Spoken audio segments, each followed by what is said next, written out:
अस्सलाम वालेकुम एवरीवन। ये देखिए अज़लान साहब के काम बड़ी मुश्किल से ये अफ्तार के टाइम पे सोया था 5:30 बजे, और उसके बाद जनाब जी अफ्तार तो मैंने आज घर में रेडी की नहीं, क्योंकि डेली जो बनाती है ना वो कच्ची रह जाती है और खाने को बिल्कुल दिल नहीं करता।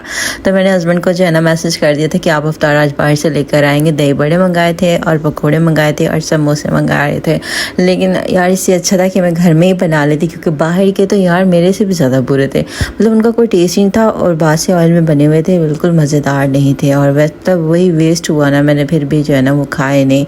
और ऊपर से ना हमारे घर के अंदर छिपलियाँ घुस आती हैं ना, पता नहीं इनका कोई हल समझ नहीं आता। कुछ भी कर लो ना, ये छिपलियाँ हमारी कभी भी जान नहीं छोड़ती हैं।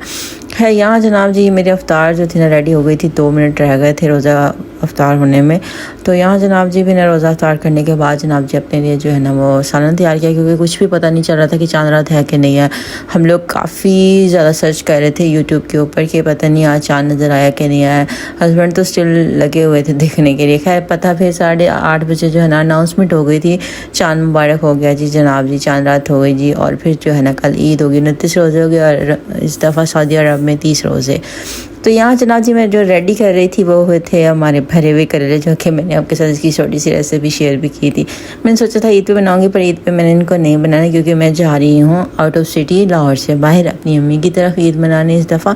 तो मैंने सोचा इसे बनाकर जो है ना पहले से ही खा कर फिर जाऊँ, ताकि ये पीछे से पड़े पड़े बासे ना हो जाए बेचारे मेरे इंतज़ार में। आपको पता है कि ऐसी जो चीज़ें होती हैं ना वो ज़्यादा डीप फ्रीज़ नहीं करनी चाहिए, क्योंकि इससे ये होता है कि चीज़ जो है ना बड़ी बड़ी ख़राब हो जाती है। क्योंकि हमें आवाज़ार हो सकता है तो चीज़ क्यों नहीं आवाज़ार हो सकती।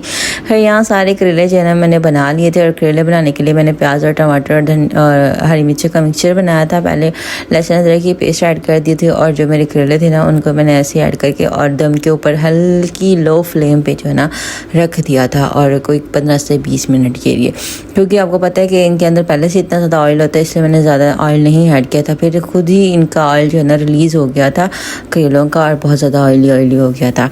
है यहाँ पे मैंने जनाब जी इसको अच्छे से किया, मिक्स करने के बाद जनाब जी इसको कर दिया कवर कोई 15 से 20 मिनट के लिए, और फ्लेम बहुत लो कर दी थी कि ये जले नहीं और आराम से इजीली पकते रहे, क्योंकि वो भी फ्रीज़ हुए थे करेले। और यहाँ जनाब जी अनाउंसमेंट हो गई थी चांद रात है जी। तो फिर मैंने अपना सूट जो है ना वो जो डिसाइड किया था, ये मेरा निकाह का सूट था। तो मैंने सोचा बेचारे को मैंने एक बार पहना लाइफ में, चले इस बार मैं दोबारा जो है ना ईद वाले दिन जो है ना वो पहन लूँगी। तो ये है मेरा ईद का सूट जो कि मैं सुबह पहनने वाली हूँ। और सुबह क्या जो अभी जो है ना 1-1:30 तो बज ही गए हैं, आपको पता है। और अभी मैंने मेहंदी भी लगवाने जाना, और पाँव पे तो मेहंदी मैंने हल्की सी खुद ही लगा लिया। यह अजान जो है ना हम पता नहीं किस कोने कोने में घुस जाता है आजकल, और ऐसी जो है ना शरारतें करता रहता है। समझ नहीं आती इसको कैसे कंट्रोल करें, क्योंकि एक्चुअली इसकी शरारतें इतनी बढ़ती जा रही ना, सच में हमें समझ नहीं आती कि हम लोग करें तो करें क्या। अजान की शरारतें तो कभी भी ख़त्म नहीं होती। यहाँ जनाब जी मेरा सालन जो था ना वो रेडी हो गया था माशाल्लाह से, बड़ा मज़ेदार सा सालन बना था। और इस बार मैंने चिकन में बनाया था, नेक्स्ट टाइम जो है ना मटन के कीमे में ट्राई करूँगी। और रोटी बना ली एक, और साथ में मैंने सालन और मज़े से बैठ कर खा लिया। और फिर जो है ना अपना सूट और अज़लान के सूट जो है ना प्रेस करने थे, कवर से मैंने निकाले हुए थे। और ये अज़लान का सूट जो हम कल लेकर आए थे, तो मैंने कहा सुबह इसको मैं पहनाऊँगी जब हम ईद नमाज़ पढ़ेंगे, घर पर ही पढ़ेंगे, हम तो बाहर जा नहीं सकते। तो हस्बैंड का जो सूट था ना वो तो आया नहीं था। खैर यहाँ जनाब जी मेरी ज्वेलरी जो मैंने डिसाइड की थी कि मैंने ईद के फर्स्ट डे क्या पहनना है और क्या नहीं पहनना, यहाँ मैंने उसी की निकाह वाली ज्वेलरी ही निकाल ली कि मैं इसके साथ यही पहनूँ। और मैंने निकाह की ज्वेलरी बहुत लाइट से रखी थी, क्योंकि इतना हैवी कोई फंक्शन नहीं। अच्छा, इंसान को ना लाइट सी ज्वेलरी ही रखनी चाहिए इस तरह के फंक्शन पे। खैर यहाँ जनाब जी मेरी ज्वेलरी भी डिसाइड हो गई थी, और मेरी रिंग्स भी डिसाइड हो गई थी। और मेरे पास ना 2 तरह के रिंग्स मैचिंग में आ रहे थे, एक जो था नेकलेस के साथ आ रहा, एक विदाउट नेकलेस था। तो मैंने दोनों ही रख लिए। मैंने कहा जो मुझे सुबह सूट करेगा मैं उसको ही जो है ना कैरी कर लूँगी। खैर यहाँ जनाब जी ज्वेलरी मैंने डिसाइड कर ली, और फिर जनाब जी मैंने कपड़े जो है ना वो प्रेस करने थे। अज़लान का इतना डर लगा रहता है, और अज़लान जो है ना उठ जाए ना फिर कोई भी काम मुमकिन नहीं है। और पता नहीं आज वो इतनी जल्दी कैसे सो गया कि मैंने अपने सारा व्लॉग भी शूट कर लिया, मैं नहा भी लिया, मैंने डाई भी कर लिया, और जनाब जी जो हमने ज्वेलरी सब कुछ डिसाइड कर लिया। और बेबी जो है ना अभी माशाल्लाह से स्टिल सोए हुए हैं, कपड़े वगैरह भी प्रेस कर ली, मतलब सारे काम मैंने ख़त्म कर लिया, और मेरा बच्चा अभी भी सो रहा है। अच्छा, सबसे मुश्किल काम होता है क्या होता है, आगे ज्वेलरी का होता है और साथ में शूज़ का होता है, कपड़ों का होता है। वार्डरोब देख लो, मेरी वार्डरोब इतनी बुरी हालत में है ना कि मैं सोच रही हूँ ईद के बाद जो से एक सिस्टम बनाऊंगी, जो भी मेरे कपड़े हैं ना वो सारे मैं एक साइड पे करूँगी, जो पहनने वाली वो एक साइड पे करूँगी। यहाँ मैं जूता अपना डिसाइड कर रही थी कि मैं जूता कौन सा पहनूँ, क्योंकि जूते मेरे पास 2 थे और पिंक में भी था, लाइट पिंक में भी था। तो मेरा जो है ना वो बेबी पिंक कलर का सूट है, तो उसी लिहाज से। और ये इतना प्यारा सैंडल है यार, जब से लिया तब से एक बार भी मैंने इसको पहना नहीं है, क्योंकि मुझे मौका ही नहीं मिला इस सैंडल को कैरी करने का। मैं कभी ना कभी इसे ज़रूर ट्राई करूँगी, क्योंकि मैंने बहुत ज़्यादा हाई हील ले ली थी, लेकिन अभी तक मैंने यकीन करे पहना ही नहीं है। ये वैसी की वैसी पड़ी हुई है।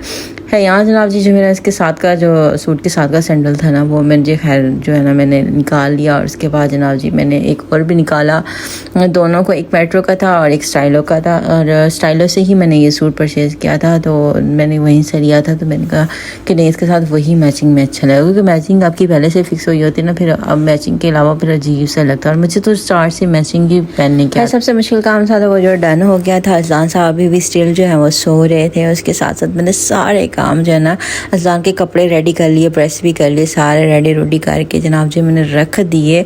और फिर भी मेरा बच्चा हले भी सो रहा सी। अभी अच्छा, मेरा एक और काम रहता था, वो ये था कि मैंने क्लिनजिंग करना था, लेकिन मेरे पास टाइम नहीं था। मैं ये डर रही थी कि अज़लान ना उठ जाए ना, लेकिन अज़लान नहीं उठा, लेकिन फिर भी मैंने क्लिनजिंग वगैरह नहीं किया। अगर मुझे पता होता ना अज़लान ने सच में नहीं उठना, तो मैं सच में क्लिनजिंग वगैरह तो कर लेती, फेस थोड़ा एक्स्ट्रा नीट तो हो जाता। यहाँ जनाब जी मेरी चूड़ियाँ और अज़लान के सैंडल्स, अज़लान का सूट।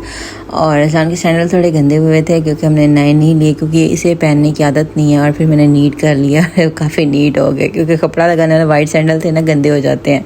और यहाँ कपड़े वगैरह मैंने सारे प्रेस कर लिए। मैंने कहा चांद रात है, तो अभी जो है ना रात के 1 बजे मैंने सारे कपड़े प्रेस करके आराम से जो है ना वो मैंने रख ली, कि सुबह जो है ना प्रॉब्लम नहीं होती। भागम भागी में सारे काम करने होते, वो फिर अजीब सा, मतलब रेडी भी होना होता है, कैरी भी करना होता है कपड़ों को, फिर बड़ा मुश्किल हो रही होती है।